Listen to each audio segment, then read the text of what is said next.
안녕하세요 여러분, 이타TV입니다. 2022년 4월 6일 수요일 10시 15분 지나고 있습니다.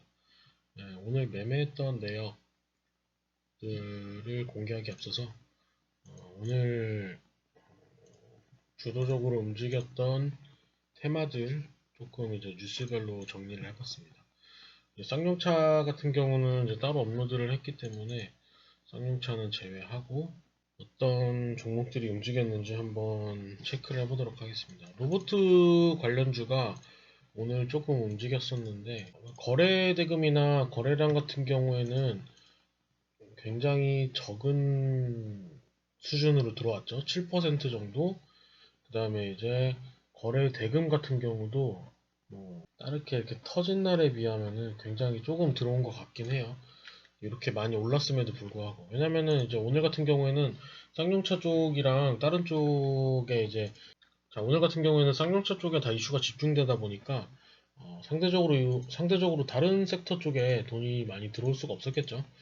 그래서 이제 유진로봇이라든지 유일로보틱스, 유일로보틱스가 최근 상장한 것도 있긴 한데 여기 이제 저점을 잘 지켜주면서 시총도 조금 그냥 나름 괜찮고 2천억 정도니까 너무 낮지도 않고 너무 높지도 않고 약간 이런 것처럼 800억 막 이러면은 되게 이렇게 좀 바람에 흔들리듯이 왔다 갔다 하는데 좀 괜찮아서 그런지 유일로보틱스가 조금 잘 가고 지지해주고 약간 이런 모습 보여주고 있고 로보로보 같은 경우도 예전에 이제 대장했던 그 이력이 있어서 그런지 로봇 올라가면 같이 이렇게 쭉 올라갔다 내려오는 그런 모습.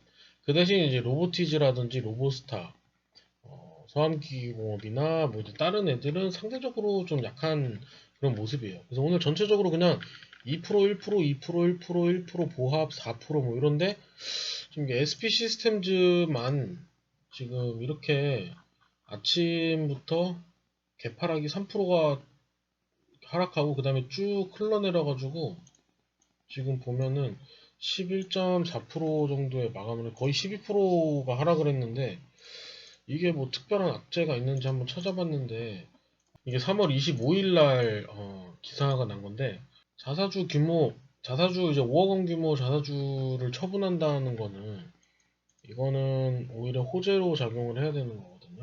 그래서 3월 25일부터 해서 조금 오른 것 같기는 한데 이때 조금 오르긴 했던 것 같은데 그거 말고는 지금 뭐 뉴스로 봐도 뭐 딱히 뭐 뉴스가 없어요. 뭐 악재라든지 뭐 요즘 유행하는 횡령이라든지 뭐 이런 게 없기 때문에 왜 이렇게 많이 내렸는지 그러니까 내려도 다른 애들 보면은 2% 3%뭐 이런데 요거만 왜 11% 12%가 내렸나 그리고 여기 보면 여기 저점도 간당간당하게 지금 깼죠. 근데 보통 이제 그 주가가 그 확 치고 올라갈 때 아직 보면 근데 또 외국인하고 기관은 또 이렇게 막 양매수가 엄청 세게 들어왔고 금융투자라든지 뭐 이렇게 매수가 굉장히 세게 오늘 들어오고 개인이 그냥 다 팔고 나가버렸는데 저점을 깨는 날에 저점을 이렇게 살짝 깨고 살짝 쿵 여기가 저점인데 살짝 깨고 힝 속았지 하고 쭉 올라가는 경우가 많아요. 그래서 요거는 조금 주의해서 봐야 될 것 같다. 왜냐면은 이게 저점을 깼다고 해가지고 이 그 추세가 다 죽은 게 아니고 지금 외국인 순매수 같은 경우 기관 순매수 같은 경우는 굉장히 세게 들어왔고 지금 보면은 이렇게 굉장히 세게 들어왔고 이 저점 아니면 이 저점을 깨면은 솔직히 문제가 있는 거긴 한데 여기서 이제 21선이나 60일선 정도 터치하면 좀 문제가 있는 거죠. 왜냐면 이만큼이 다 내려왔으니까. 여기서는 이제 추가 매수를 하든지 딱 여기 정도 지금 지지를 하고 있는 것 같고 여기 그냥 살짝 깨고 또 반등이 이렇게 오지 않을까 그렇게 생각하고 있고 그 다음에 이제 로보트 쪽은 펄프값 관련해가지고 이제 제지주가 상승을 얼마 전에 했었죠. 제지주 같은 경우에는 상태도 되게 굉장히 좋아요. 그래가지고 이렇게 쭉 끌어서 보면은 이제 이렇게 계속 횡보한 그런 모습이지 막 여기 위에 산을 만들어 놓고 이게 막 이렇게 내려오는 그런 모습이 아니라 왜냐면 그렇게 되면은 매물이 굉장히 많겠지만 지금 보면은 여기 이쪽에 지금 매물대를 거의 다 소화한 거죠. 여기 올라가면서 이렇게 올라가면서 그렇기 때문에 상태도 굉장히 좋아 보이고 무림SB 같은 경우에 대장주를 지금 하고 있고 신풍재지랑 같이 신풍재지 같은 경우는 조금 매물이 많아가지고 4,000원 4,000원 이하, 3,500원 정도나 뭐 요쯤까지 오면은 한번 팔고 가는 게 좋을 것 같긴 한데, 아니면 여기 3,000원대 라인 요쪽에 해가지고 한번 그렇게 하면 좋을 것 같고, 그 다음에 이제 그 다음에 올라왔던 게 이제 무딘 페이퍼. 주봉으로 보면 무딘 페이퍼라든지 아니면은 무딘 PSP, 그다음에 대형 포장, 뭐 여기까지 있을 것 같아요. 여기 한창제지, 한솔제지 여기부터는 별로 이렇게 거래량이 없는 애들이라서 좀 보면은 좀 스트레스 받을 수도 있어요. 그래서 이제 만약에 매매를 하더라도 무림 쪽 계열이나 아니면 대형 포장이나 신풍제지 정도. 대장이 이제 신풍이나 대형, 무림 이렇게 셋 중에서 하나가 하는 경우가 많기 때문에 웬만하면은 그런 애들로 보는 게 좋다. 풍산하고 뭐 대한전선, 뭐 실적기대 개선 뭐 이렇게 해가지고 가격이 좀 많이 올랐고, 연초와 비교해도 6%나 올랐다.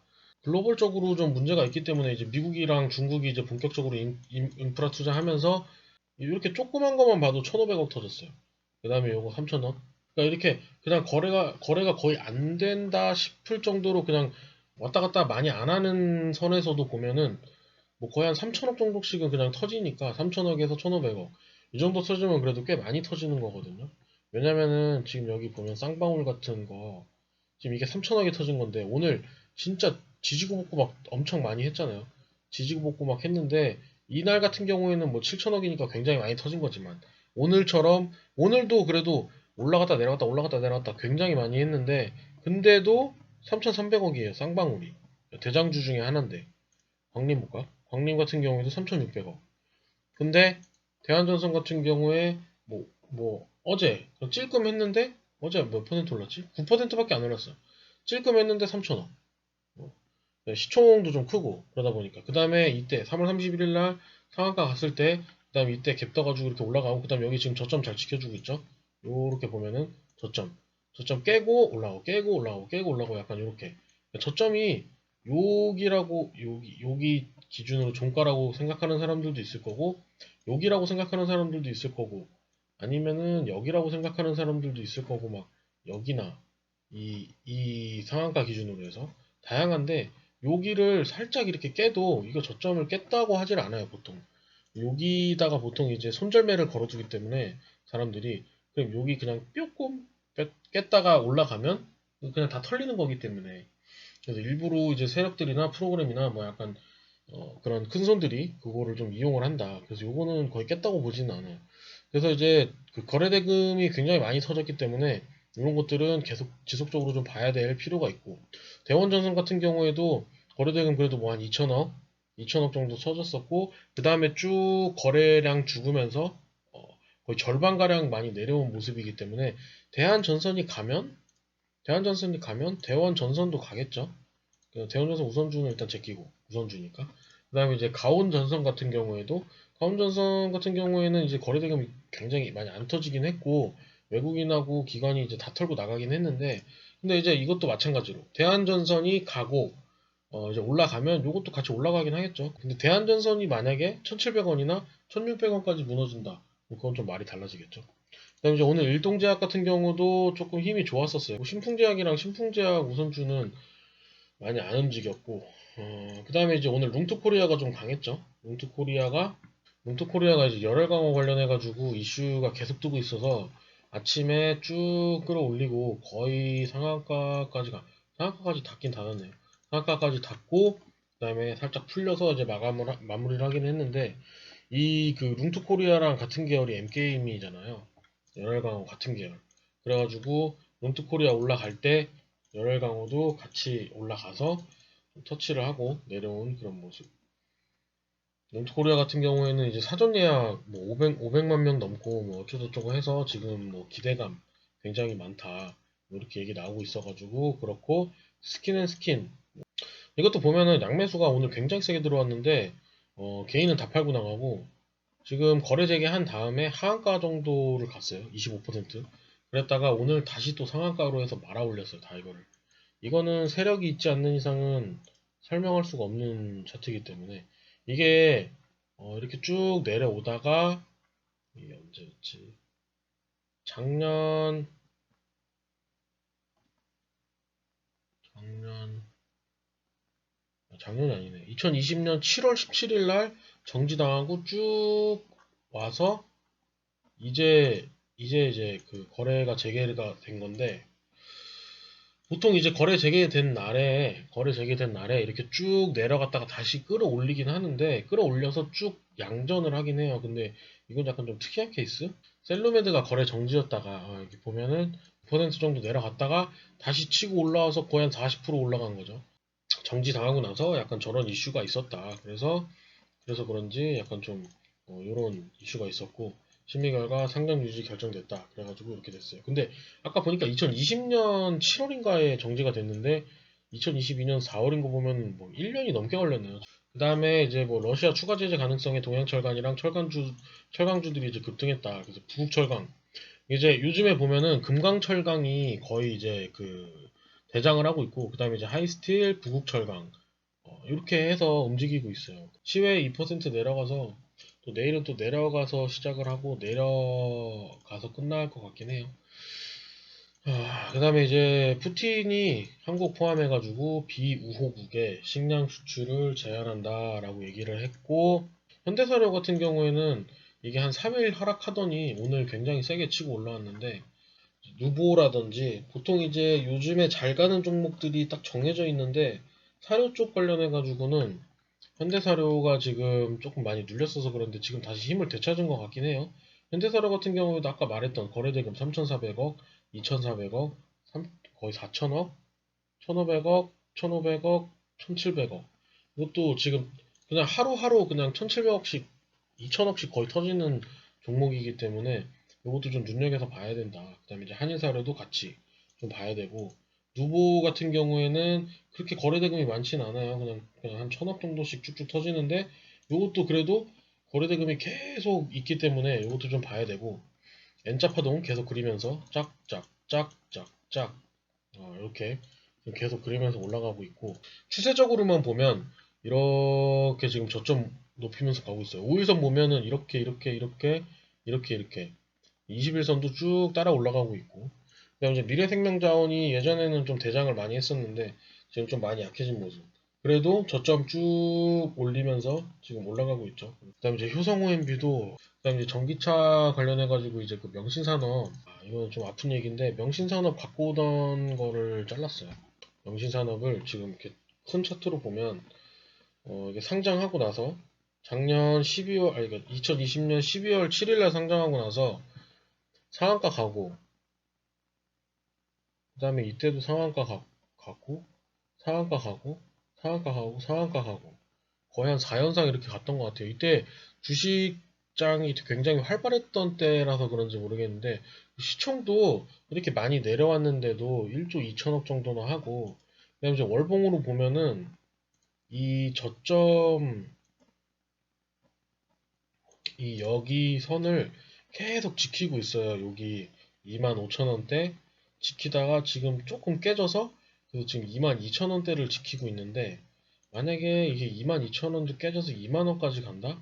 그럼 이거는 무조건 손절을 해야 되는 케이스고, 여기에서 스타링크 관련해가지고 이슈가 뜨면서 여기서부터 물려가지고 2021년 2월이니까 거의 1년이 넘었네. 1년 2개월이네. 1년 2개월 동안 갖고 있었어요. 오늘 손절 금액이 굉장히 많아가지고 좀 스트레스 받아서 술을 한잔 할까 했는데 참고 있습니다. 쌍방울 관련해가지고 나노스 같은 경우에는 아까도 말했지만 시총이 좀 커가지고 이제 접근했던 그런 케이스였는데, 하한가 맞고 막 그러면서 조금 이제 크게 손절을 했고, 중국 RNS 같은 경우에는 이제 히토류 관련에다가 리비안 관련이잖아요. 근데 이제 오늘 뭐 뜰 일이 없는데 되게 떠가지고, 뉴스에서도 보면은 히토류 관련주 중국 RNS 주가 강세 이슈 있나 이렇게 해가지고 이제 물어보는 뉴스를, 사실 이게 빙산의 일각이에요. 이만큼 있으면 지금 한 요만큼 자른 거기 때문에 요만큼 잘랐는데도 굉장히 아프네요.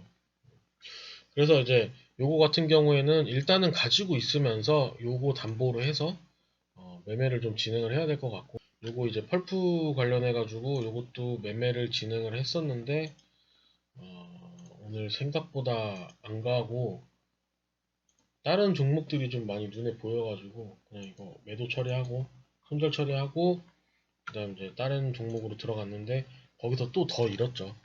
그래서 요거 정리하고 그다음에 이제 신라섬유 들어갔는데 신라섬유에서 또 이제 마이너스가 났고 신라섬유 같은 경우에는 신라섬유 조금 이해가 안 갔던 게 이제 보통 이제 그 지수가 안 좋고 갈 게 없으면은 신라섬유나 양지사 같은 그런 품절주가 움직이던지 아니면 신규 상장주 같은 공구음원 같은 거 그런 게 움직이는데 오늘 공구음원은 굉장히 많이 움직였어요. 이거 보면은 11시 35분인데 공구음원 같은 경우에는 본격적으로 추세를 준 게 11시 55분부터 11시 55분부터 그냥 쭉 끌어올리고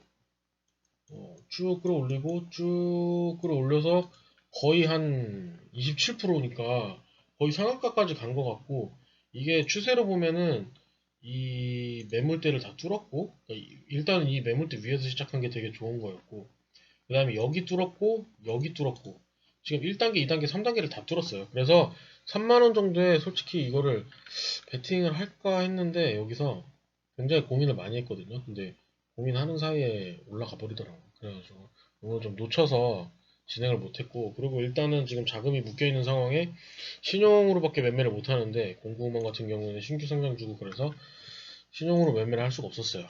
그래서 뭐 진행을 못했고 신라섬유 같은 경우에 왜 이해가 안 됐냐 이렇게 이 공구먼 같은 거에 이렇게 막 올라가고 그러는데 신라섬유는 가지를 못하더라고요. 보통 이런 장이면은 같이 올라가야 되는데 여기서 8%가 올라갔죠. 그래서 한 이쯤 샀어요.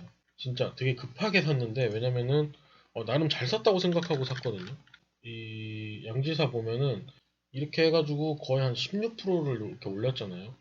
같이 따라갈 줄 알았는데 8% 정도까지밖에 못 올리고 차이가 거의 한 2배 가량의 차이가 나니까 그래서 이건 좀 아닌가 보다 싶어가지고 그냥 거래량 다 없어지고 해서 바로 그냥 손절 바로 그냥 손절 처리했고 이건 좀 아닌 것 같아서 뭐 비중도 그렇게 많이 들어가진 않았었고 일단은 그렇게 크게는 못했어요. 근데 이제 마이너스 본 게 컸기 때문에 그냥 베팅했다가 바로 자르고 매수했다가 바로 매도하고 약간 이렇게 진행을 했던 것 같아요. 그래서 동구 RNS도 실패했고 그다음에 이제 KG라든지 현대사료는 뭐 장중에 했던 현대사료는 이제 장중에 했던 거고 KG라든지 KG ETS 같은 경우에는 거의 장 막판에 올라오면서 KG 뉴스 올라오면서 쌍용차 관련해서 그걸로 해서 이제 어 바로 매매를 진행을 했었고 그다음에 이제 쌍방울 나노스 이쪽에서 조금 많이 손실을 냈어요. 나노스에서 좀 손실을 많이 냈고 어차피 기존에 가져오던 종목을 손절을 한 거니까 명칭 같은 경우에는 이거는 뭐 내가 잘못 산 거고 그리고 자동차 쪽이 조금 이슈가 더 들어와서 조금만 더 올라가면 그럼 이제 현대차라든지 기아차라든지 이런 애들 올라갈 때 그때 같이 좀 이렇게 타고 올라갔으면 좋겠네요. 아예 뭐 이렇게 완전히 정리를 한 건 아니기 때문에 그다음에 이제 금호 HT 같은 경우도 이것도 이제 쌍용차 관련해 가지고 UNI 쪽에 에디슨 쪽으로 해가지고 탔는데 3% 저거 3%가 아닐 거예요 아마. 금호 HT도 추세가 굉장히 좋다고 생각해서 탔고 여기 정도에서 탔는데 쭉 흘러서 그냥 매도 처리했는데 매도 처리하고 좀 있다가 보니까 이렇게 쭉 올라 있더라고요. 그래서 뭐 조금 안타깝긴 한데 여기서 샀다가 이렇게 내려왔나? 아무튼 내려가고 끝났어요. 그래서 요거를 거의 한 점심 정도에 손절 처리했고 그다음에 요것도 한 점심 조금 지나서 손절 처리한 것 같아요. 그러다 보니까 갑자기 이제 140에 120, 260이 늘었죠. 그 상태에서 요거 막 실패하고 요거 실패하고 그다음 성공한 거라고는 요거 하나 뭐 이렇게 있다 보니까 이거 실패하고 또 이거 실패하고 막 이러다 보니까 막 내동매매를 하게 되더라고요. 그래서 요것도 그렇고 요것도 잘랐고 아침에 뭐 약간 그렇게 진행이 됐습니다.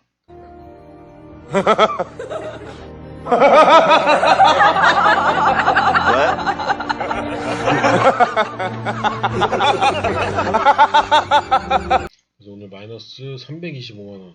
굉장히 커서 충격이 좀 큰데, 담보 비율도 좀 많이 내려갔고, 그래서 조금 이제 복구하는데 좀 신경을 써야 될 것 같아요. 어차피 오늘 4월 6일이기 때문에 아직 뭐 한 3주나 남았으니까 천천히 그냥 하면 또 복구할 수 있지 않을까 생각합니다. 그래서 뭐 여러분들도 오늘 매매 잘 하셔서 손실 안 본 하루, 익절하시는 하루 되셨었으면 하고 내일도 돈 많이 버시는 하루 되셨으면 좋겠습니다. 오늘은 지수 자체도 별로 이렇게 좋지가 않았고 그러다 보니까 조금 힘이 없는 하루였던 것 같아요. 그래서 조금 더 공부를 하고 조금 더 이제 내동매매 줄여서 찾아오는 이탁TV 되도록 하겠습니다. 시청해주셔서 감사합니다.